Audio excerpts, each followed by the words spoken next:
టీవీ24 స్టూడియోలో యాడ్ కోసం ads and promotions కి ఈ కాంటాక్ట్ నంబర్ ని సంప్రదించండి 9662166699. సడన్ గా మాజీ మంత్రి అమర్నాథ్ గారు ఋషికొండ మీద తప్పుడు ప్రచారాలు చేయకండి, అవి ప్రభుత్వ భవనాలు, ఇంపార్టెంట్ అతిథులు వచ్చినప్పుడు వాళ్ళ వాడడం గురించినంత లగ్జరీగా కట్టుకున్నాం అని చెప్పారు. గతంలో నాకు ముత్యాల ముగ్గు సినిమా గుర్తొస్తుంది. అందులో రావు గోపాలరావు ఒక నోట్ కట్ లెక్కెడుతుంటే కొద్దిగా వాడుకున్నానని చెప్పి సెక్రటరీ చెప్పగానే పడేరు అని కొడతాడు. అది నేను లెక్కెట్టుకోక ముందు చెప్పాలను. అలాగే మీరు ఓడిపోక ముందు అది కడుతున్నప్పుడు ప్రభుత్వ సొమ్ముతో కడుతున్నట్టయితే స్టేక్ హోల్డర్స్ అందరిని ఇన్వాల్వ్ చేయాలి, పబ్లిక్ ఒపీనియన్ తీసుకోవాలి. ఇక్కడ రిషికొండలో ఉన్న పాత భవనాలు స్థానం కొత్త భవనాలు కడతాం అనుకుంటున్నాం, మీ అభిప్రాయం ఏంటంటే ప్రజాభిప్రాయాల సేకరణ జరగాలి. తర్వాత ప్రతిపక్షాలతో సంప్రదింపులు చేయాలి.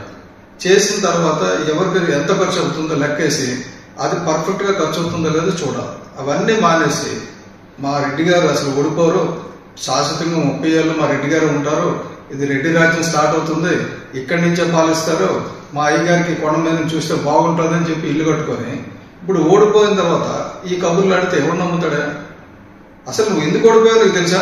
అంత ఘోరంగా రాష్ట్రంలో అత్యధిక ఓట్ల శాతంతో ఓడిపోయిన ఏకైక మంత్రి నువ్వే, అది కూడా ఎక్కువ కాపులు ఉన్న ఏరియాలో. నువ్వు అంత ఘోరంగా ఓడిపోయావంటే నీ పరిస్థితి నీకు అర్థం అవ్వాలి. ఈ పాటికి ఇటువంటి వెదవ కూతలు కూయడం మానేసి నీకు ఇచ్చిన మంత్రి పదవి కానీ దొరికి సక్రమంగా కానీ చేసుంటే, ఇండస్ట్రీస్ డెవలప్ చేసుంటే ప్రజలు బ్రహ్మరథం పడుతుంది నీకు. కానీ నువ్వేంటంటే భజన చేయగలరు, రెడ్డి గారు భజన చేయడం, బూట్లు పాలిష్ చేయడం, వీటిలో ఉండిపోయారు మీరు. తిట్ల శాఖ మంత్రులు అయిపోయారు మీరు. ఏమనంటే పవన్ కళ్యాణ్ గారిని తిట్టడం. ఇప్పుడు ఏమైంది? అవి ప్రభుత్వ డబ్బుతో ఖర్చు పెట్టిన సంగతి అందరికీ తెలుసు. కానీ ప్రభుత్వ డబ్బుతో ఖర్చు పెట్టేటప్పుడు ఎక్కడ ఎంత ఖర్చు పెట్టాలన్నది ప్రజలు నిర్ణయించాలి. ప్రజాభిప్రాయ సేకరణ జరగాలి. జరిగిందా? దేనికి ఎంత ఖర్చు పెట్టాలనే ఉద్యమంలో ఉందా? ఇప్పుడు అసలు అది ఓడిపోవన ధైర్యంతో చేసి మీ సుబ్బారెడ్డి ఏమంటాడు? 9వ తారీఖు ఉదయం 9:38 ఇక్కడి నుంచే ప్రమాణ స్వీకారం చేస్తారు విశాఖపట్నం నుంచి అంటారు. అది ఎన్నికలకు ముందు, అంటే ఉత్తరాంధ్ర ఓటర్లను ప్రభావితం చేయడానికి.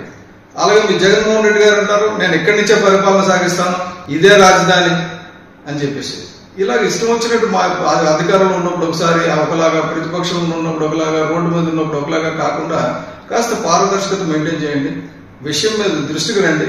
ఏదైనా ప్రభుత్వ ధనాన్ని, ప్రజాధనాన్ని ఖర్చు పెట్టే ముందు 10 సార్లు ఆలోచించాలి. మీ తాత సొమ్ము కాదు అది.